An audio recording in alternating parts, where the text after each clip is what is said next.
南海风波再起，美国拱火威胁要给菲律宾出头，中国已经把话说清楚，美国该知道南海是谁的地盘。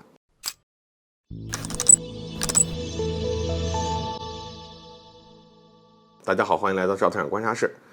毫无疑问的，随着美国进一步的扩大在菲律宾的军事存在，本就有些蠢蠢欲动的菲律宾军方收到美国的信号后，绝对会在南海搞出点动静来。事实也正是如此。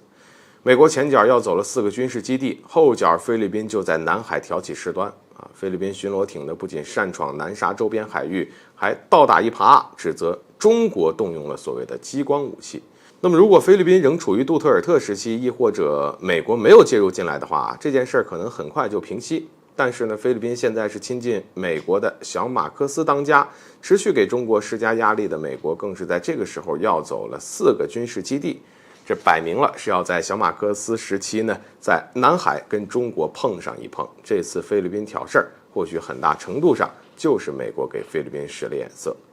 既然菲律宾这次挑事的背后可能有美国的影子，再加上南海局势的紧张本就是美国所期待的，所以美国自然就不会轻易让这一事儿平息下来。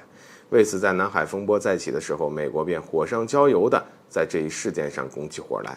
而美国方面直接威胁中国，声称如果激光事件为真，那么菲律宾巡逻艇遭到了中国激光武器的袭击，美国将坚定地跟菲律宾站在一起，要兑现给菲律宾的共同防御的承诺。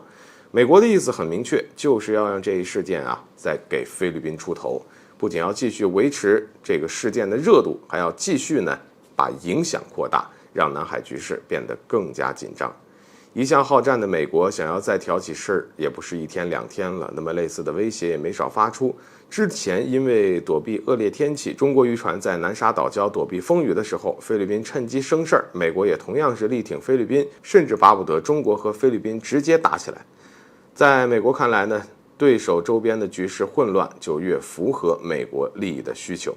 这么点小心思，中国跟美国打了这么多年交道，那心里呢也是门清。而既然美国搞不清楚南海是谁的地盘，那我们就用拳头告诉美国，南海局势如何，也轮不到美国这个域外国家来说三道四。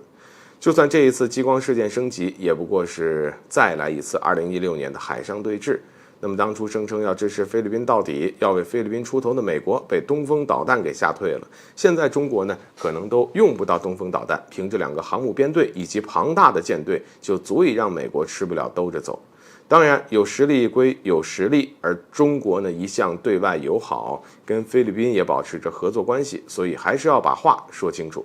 外交部明确表示，根本就没有所谓的激光照射事件，而面对菲律宾巡逻艇的擅闯，中国海警船采取的是喊话警告的措施。菲律宾口中的激光武器，不过就是用来测量距离和航速的激光测速仪，以及指示方位和航向的绿光指示笔。毫无疑问，这2款设备根本就不会造成什么损伤，而菲律宾口中的暂时性失明完全就是无稽之谈。